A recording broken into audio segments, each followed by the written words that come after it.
खासकर सभी के अपने अपने दावे हैं। कोई पुनर्जन्म में विश्वास करता है और कोई पुनर्जन्म में विश्वास नहीं करता, मगर हमेशा से ऐसे लोग सामने आते रहे हैं जो अपने पुनर्जन्म के बारे में जानकारी होने का दावा कर डालते हैं। कुछ ऐसा ही मामला सामने आया उत्तर प्रदेश के मैनपुरी से। दरअसल मैनपुरी में एक 8 साल का बच्चा अपनी ही नानी को अपनी पत्नी बता रहा है। उसका कहना है कि उसकी नानी पुनर्जन्म में उसकी पत्नी थी। जैसे ही बच्चा अपनी नानी के यहाँ गया, वहाँ अजीबोगरीब हरकतें करने लगा। नानी के घर जाते ही वह चौंक गया। उसकी हरकतों से उसके परिवार वाले भी सकते में आ गए कि बच्चे को हुआ क्या है। बता दें कि मासूम का नाम आर्यन है, लेकिन नानी के घर जाते ही वह खुद को मनोज मिश्रा कहने लगा। दरअसल मनोज की मौत 8 साल पहले हो चुकी है और वह रिश्ते में आर्यन के नाना लगते हैं। आर्यन ने मनोज से जुड़ी कुछ ऐसी चीजें भी बता डाली जिसे सुनकर मनोज का परिवार भी हैरान रह गया। हैरानी की बात यह है कि मनोज की मौत सांप के काटने से 8 साल पहले हुई थी और आर्यन की उम्र भी 8 साल की है और वह पुनर्जन्म में मनोज होने की बात कह रहा है। और जो वो अपने मन पे होता है ना, वो सब बताता है। आपके मेरे पिताजी के टाइम में, मेरे पिताजी थे ना, उन्हें सर्प ने डस लिया था, तो वो स्टार्टिंग में ना किसी के पैर छूता था ना कुछ करता था, ठीक है।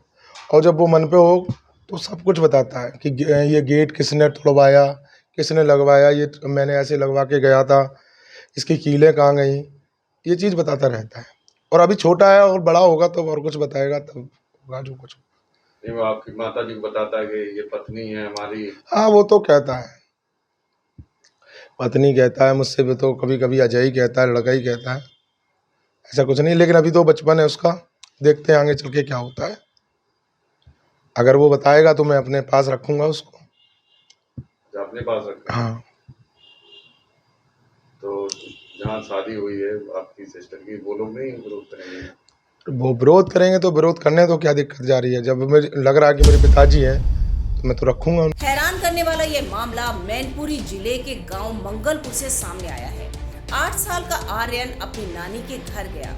मिली जानकारी के मुताबिक मां ने जब आर्यन से नानी के पैर छूने के लिए कहा तो आर्यन नाराज हो गया और उसने कहा कि यह नानी नहीं बल्कि उसकी पत्नी है। यहाँ तक कि वह अपने मामा को भी अपना बेटा बताने लगा।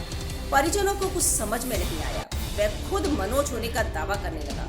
यहाँ तक कि उसने कुछ ऐसी बातें भी बता डाली जिसे सुनकर मनोज का पूरा परिवार सकते में आ गया। परिजनों ने जब आर्यन से बात की तो उसने 8 साल पहले मनोज की मौत की पूरी कहानी तक बता डाली। उसने बताया कि किस तरह 8 साल पहले खेतों में पानी लगाते वक्त उसे एक सांप ने काट लिया था, जिसके बाद वह बेहोश हो गया और अस्पताल ले जाते वक्त उसकी मौत हो गई। वह अपने पीछे अपनी पत्नी, 2 बेटों और एक बेटी को छोड़ गया था। जिस समय मनोज मिश्रा की मौत हुई तो उनकी बेटी रंजना गर्भवती थी। मनोज की 13वीं के दिन ही रंजना ने एक बेटे को जन्म दिया जिसका नाम आर्यन रखा गया। अब वही आर्यन पिछले जन्म में खुद को मनोज मिश्रा होने की बात कह रहा है। मिली जानकारी के मुताबिक आर्यन जब 4 साल का था तभी से उसने अपनी मां को अपनी बेटी कहना शुरू कर दिया, लेकिन उस वक्त किसी ने उसकी बात को गंभीरता से नहीं लिया और सारी बातों को उसके बचपने में ले लिया। तमाम बड़ी खबरों के लिए बने रहिए किन्नी टाइम्स के साथ। वीडियो को लाइक करें, चैनल को सब्सक्राइब करना ना भूलें।